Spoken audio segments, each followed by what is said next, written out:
I was really obsessed with The Never-Ending Story. Oh, poor Artax. Man, The Swamp of Sadness, that gets everybody. It's a great book.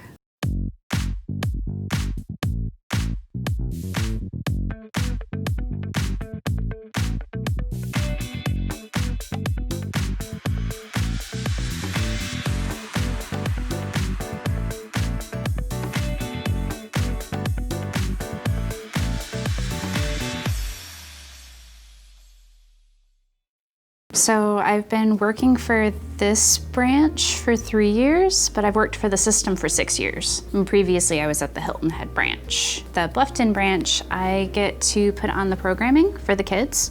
So pretty much I read and I play all day. It's pretty awesome. I worked at Barnes & Noble for 7 years in the children's department and in music and just selling general books.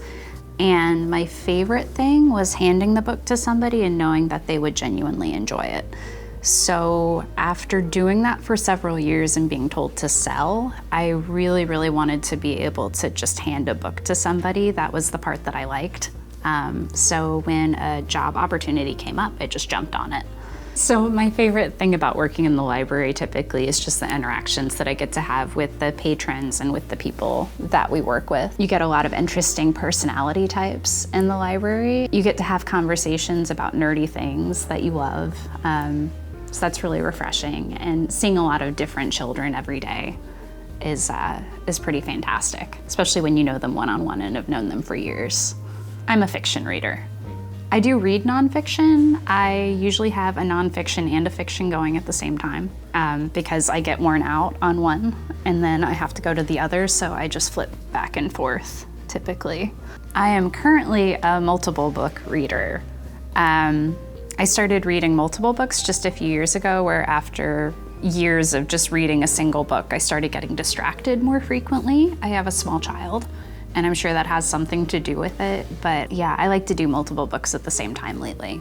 I really liked reading when I was little, but my mother started reading Every Night the Lion, the Witch, and the Wardrobe when I was in 3rd grade. I had not heard language like that yet. It was written much more elegantly than the other books that I had read to me at that age, and she knew that she had done something really awesome when I stole the flashlight and started reading under the covers, which I think is a pretty common story. There was that, and then I kind of was actually burnt out for a little while, but when we were in quarantine, I read this wonderful feminist fantasy called The Priory of the Orange Tree. It was 800-something pages, and I read it nonstop for a week and a half, and I have felt reinvigorated after reading it. What am I reading? I'm reading 4 things right now. I'm actually reading a manga right now. I'm reading through all of Berserk, which is fun.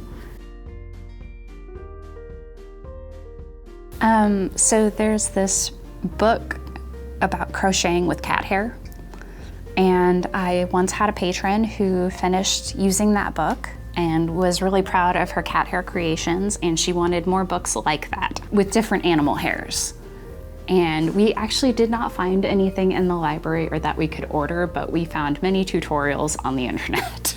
When I was little, I was really obsessed with The Never-Ending Story, and they called it Fantasia in the movie. But when I went back and I read the book as an older person, the world was called Fantastica, which is, I guess, the literal translation from German. And I think that might not be such a bad place to go. Like, it's a world with a bunch of stories that haven't finished, but it's really vast, and there's a lot of different things going on. Never knew anything about The Never-Ending Story except for the movie and the horse. Oh, poor Artax. Man, The Swamp of Sadness, that gets everybody. It's a great book. One of my favorite books to recommend consistently to patrons and friends is a really wonderful novel. It is written so beautifully and so well that I really do recommend it to any and everybody. And it's called Station 11. It's by Emily St. John Mandel, and it is kind of what happens after society falls to this sickness, but it all comes back to this one person, is Arthur Leander, who was an actor, but he ends up dying, and it's all of the people who were around him and then people who were near him at the time, and it kind of time travels and jumps back and forth, and it's written really beautifully and elegantly, and it stuck with me. I'm Halley Repasch. I'm the children's programmer at the Bluffton Branch.